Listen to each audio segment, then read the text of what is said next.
କଥା ପୁଛୁଅଛି କୁହ ଆନନ୍ଦ ମନ, ଯୁଗ ଗଣ କେଉଁ ପରି ହୋଇଲେ ଉତ୍ପନ୍ନ। ଆବର କହିବ ମୋତେ ଯୁଗାଚାର ମାନ, ଶୁଣି କରି ସଦାଶିବ ଆନନ୍ଦ ହୋଇଲେ। ପାର୍ବତୀଙ୍କୁ ଯୁଗାଚାର ବୁଝାଇ କହିଲେ, ଯାହା କହିଥିଲେ ତାହା ଲେଖୁଅଛି ବହି, ପଢ଼ନ୍ତୁ ପଣ୍ଡିତ ଜନ ମାନସ ମଜାଇ। ଚାରି ଗୋଟି ଯୁଗ ଶୁଣ ଦେବୀ ହେମବତୀ, ସତ୍ୟ ତ୍ରେତୟା ଦ୍ୱାପର କଳି ଯେ ଯୁଗଟି। ସତ୍ୟ ଯୁଗ ସତ୍ୟ ସତ୍ୟ ସର୍ବଦା ଚଳଇ, ଅସତ୍ୟ ବଚନ ସତ୍ୟ ଯୁଗେ ଚଳେ ନାହିଁ। ସତ୍ୟ ଯୁଗ ପରମାୟୁ କଥା ଏବେ ଶୁଣ, 17,64 ବରଷ ପ୍ରମାଣ। ସର୍ବେ ଏକଶ୍ୱରୀବାଦୀ ବ୍ରହ୍ମଜ୍ଞାନୀ ଜନ, ପୂଜୁ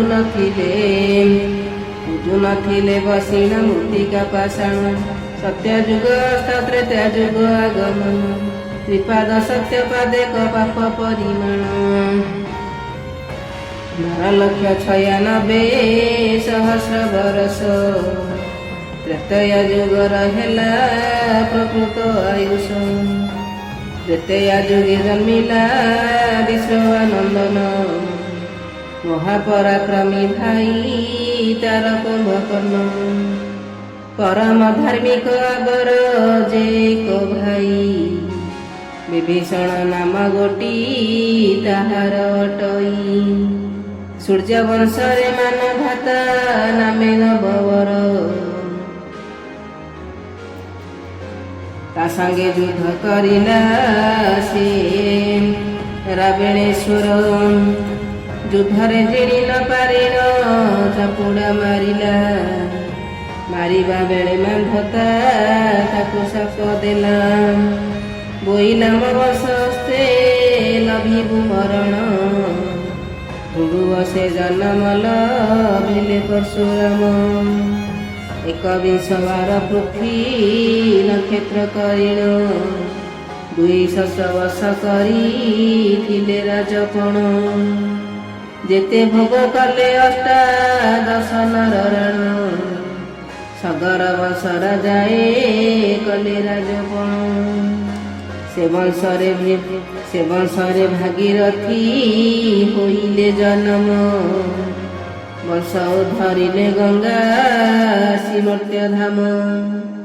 ସତ୍ପରେ ରଘୁରାଜା କଲେ ରାଜପଣ, ତାଙ୍କ ସୁତ ଅଜପୁଣି କରିଲେ ଶାସନ।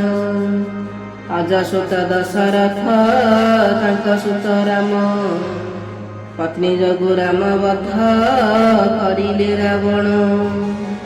ତାଙ୍କର ନନ୍ଦନ ଲବ କୁଶ ଦୁଇ ଭାଇ, ଚଳିଗଲେ ରାମଚନ୍ଦ୍ର ତାଙ୍କୁ ରାଜ୍ୟ ଦେଇ।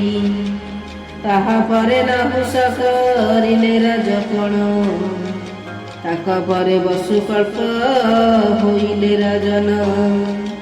7,000 ବରଷ ରାଜପଣ କଲେ, ହରିଶ୍ଚନ୍ଦ୍ର ତାହା ପରେ ରାଜପଣ କଲେ।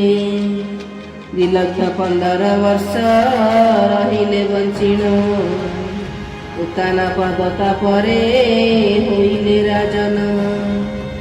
ତାଙ୍କ ପରେ ପୃଥୁନର ପତିପଣ ନେଲେ, ତାଙ୍କ ପରେ ହରିହର ପତି ହୋଇଲେ। ତଦୁତାରେ ଶିବରାୟ ଶାସକ ରାଜ୍ୟର, ଅଜେନ୍ଦ୍ର ମହିରେ ନର ପତି ବୋଲାଇଲେ। ପୁରନ୍ଦର ଦତୁତରେ ରାଇଜ ଶାସିଲେ, କହିଁ ପରେ ପରବଶ ହୋଇଲା ଦ୍ୱାପର।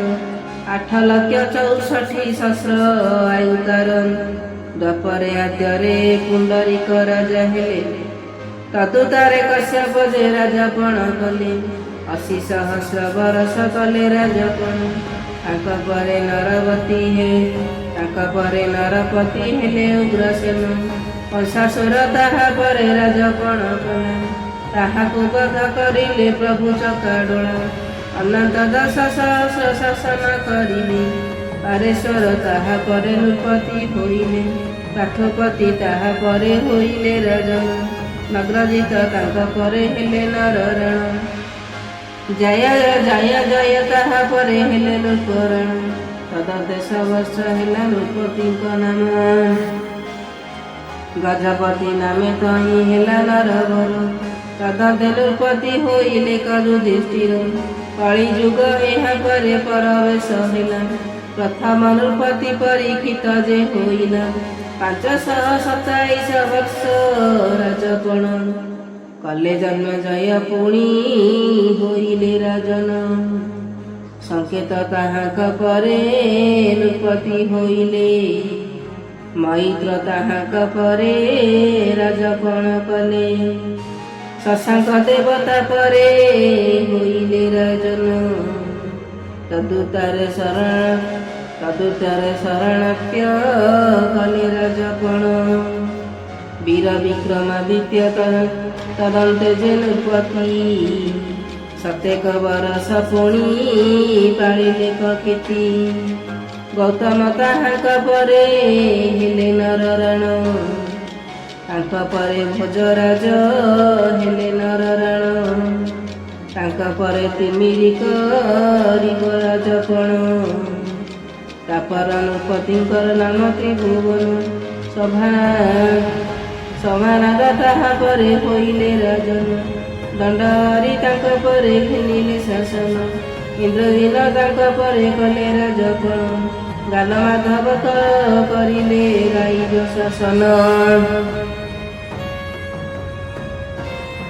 ଲେଥେନେଶ୍ୱର ତଦନ୍ତେ ହୋଇଲେ ନୃପତି ବଟକେଶ୍ୱର ତାପରେ ପାଳିଲେ କୀର୍ତ୍ତି ଯଜାତେଶ୍ୱର ତାପରେ ହେଲେ ନାରାୟଣ ଅନେକେଶ୍ୱର ତାପରେ କଲେ ରାଜପଣ ସୂର୍ଯ୍ୟକେଶ ତାର ପରେ ନୃପତି ହୋଇଲେ ଜମ୍ବୁଧର ତାଙ୍କ ପରେ ରାଜପଣ କଲେ ଭଣ୍ଡକେଶ୍ୱର ତଦନ୍ତେ ହେଲେ ନୃପରାଣ ମହାଦେବ ତାଙ୍କ ପରେ ହୋଇଲେ ରାଜନ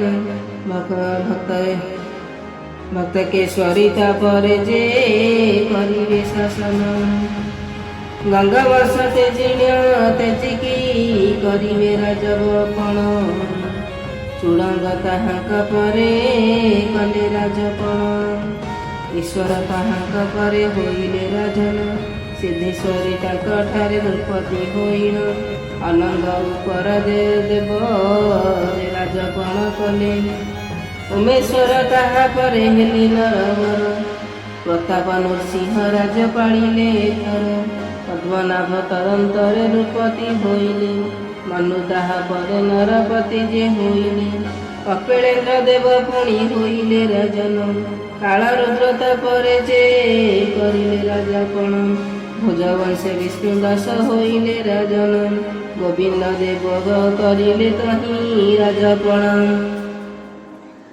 ଚକ୍ରଗ୍ରହଣ ନାମରେ ହେବ ସେ ମହିପତି ଗୁରୁଦେବ ନାମରେ ହିଁ ହୋଇବ ନୃପତି ମୁକୁନ୍ଦ ନାମରେ ଏକ ହୋଇବ ରାଜନ କପିଳ ଦେବ କରିଲେ ତାପରେ ଶାସନ ନୃପଦେବ ନାମେ ନରପତି ହୋଇବ ରାଜା ହୋଇବେ ଲାଙ୍ଗୁଳା ନରସିଂହ ଦେବ ତାପରେ ଗୋବିନ୍ଦ କରିବେଟି ରାଜପଣ ରଘୁବେଦ ତାର ପରେ ହୋଇବେ ରାଜନ ରାମଚନ୍ଦ୍ର ଦେବ ପୁଣି ହୋଇବେ ନୃପତି ପୁରୁଷୋତ୍ତମ ନୃପତି ପାଳିବେ କୀର୍ତ୍ତି ଗଙ୍ଗାଧର 14 ବର୍ଷ କରିବ ଶାସନ ରଘୁଦେବ ତାଙ୍କ ପରେ ହେବ ନୃପରାଣ ମୁକୁନ୍ଦ ଦେବ କରିବେ ତାପରେ ଶାସନ ଦିବ୍ୟସିଂହ କରିବେଟି ତହିଁ ରାଜପଣ ହରେ କୃଷ୍ଣ ତାହା ପରେ ହୋଇବେ ରାଜନ ଗୋପୀନାଥ କରିବେଟି ତହିଁ ରାଜପଣ ମଣିୟାନ ରାମଚନ୍ଦ୍ର ହୋଇବେ ନୃପତି ବୀରକେଶରୀ ରାଜନ ପାଳିବେ ଦେଖିତି ଏପରି ଅନେକ ରାଜା ହୋଇବେ କଳିରେ ରାଇଜ ପାଳିଣ ଯିବ ସମନ ନଗରେ।